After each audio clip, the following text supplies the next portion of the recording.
Okay, hey there, this video is to show our task today for February 14th.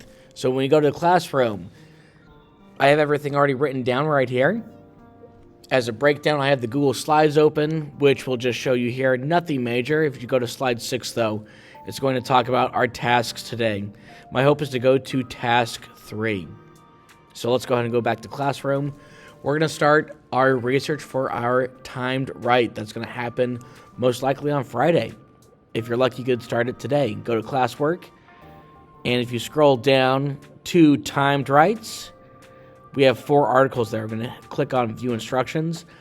It's going to show you everything. The rubric, if you click on it, it's right there. Again, 4 is what we're hoping for.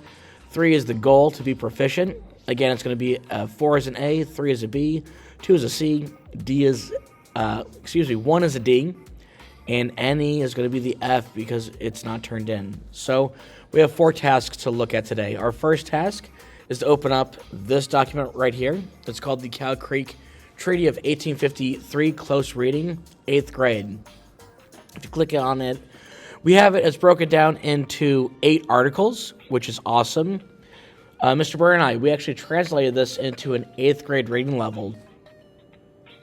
If you want to, there is the original text there for you as well that can be handed out. However, we thought that if you want to just get the information, it will be a lot easier because then you don't have to know what ascertain means, relinquish, henceforth, to wit, etc., etc.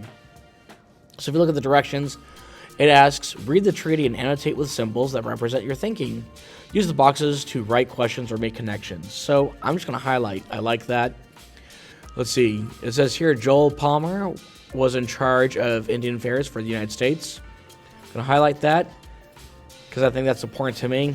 And I'm going to write down, I think that it is strange that there was only one person to deal with the treaty on the U.S. side. And you just continue from there. And you go through the whole article. It just gets some information. It actually talks about, again, costs and how much people get paid and what's the restitution or the things that are owed. And just keep on going through there. That's part 1. When you're done there, you're going to go back and click on the Cow Creek Story PDF. It's right there, which will be this, and it gives you another perspective. This is from the Cow Creek tribe of Umpqua Indians. So if you read this, it's going to talk about what happened, culture, origin, survival, and today, and how they were able to persevere. And you're going to get information. It's broken down by paragraphs. So each paragraph is numbered. So you see 1 right there. You can also go down to 2, 3, so on and so forth. And that's just so that you get some background information about what the treaty did, what was told was going to happen, what really happened, and we'll go from there. And since this is a timed write, when you're done with those 2 articles, open up the Cow Creek Treaty of 1853, Claims and Evidence. That's going to be this document right there. It's going to have a table for you. And here's what we have. We have 4 claims right here. And what we want you to do for the timed write is that you're going to pick one of the 4. You could choose it's either has been and continues to be beneficial for the tribe, meaning the treaty. The treaty has been and continues to be disastrous for the tribe. Or you could choose the treaty has been and continues to be beneficial for the U.S. government, or the treaty has been and continues to be disastrous for the U.S. government. Pick one of the 4. So let's say I want to pick number 1 because it's just right there. I'm going to hit Control Copy. Claim here, claim here, claim here. I'm going to use the same claim. However, this is written to show that if the claim here is going to be number 1, your counterclaim is going to be 2.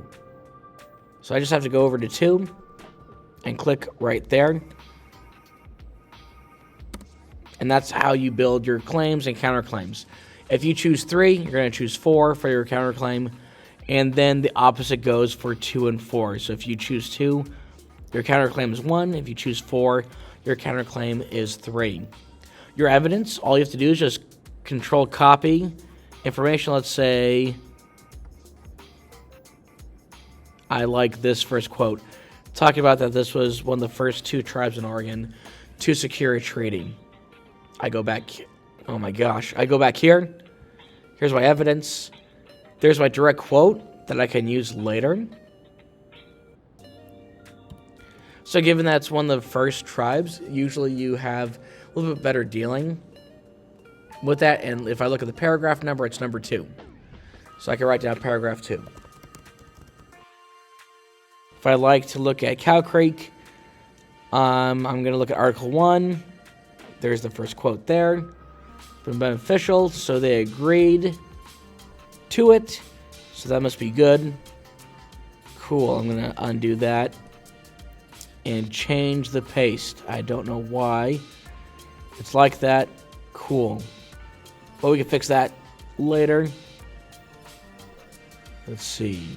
I wonder if I can align it. All right, I'll fix that later. And the location is Article 1. So what you're going to do is find your evidence, find your location, give me 3 quotes, give me a counterclaim, give me evidence to the counterclaim, and why is it wrong?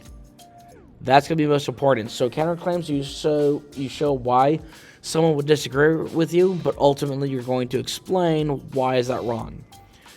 I'm hoping that we get 2-3 today here. This is our task 3. If you don't finish, that's okay. And if you do finish, you can go ahead and start your timed write. We have templates right here, and we can go from there.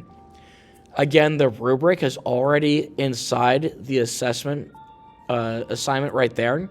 So you can see what we're looking at, and I can even grade it for you if you finish it. If you have any questions, shoot me an email, Mr. Byrne, and I will try to look at it throughout our time being gone. All right. Thank you so much.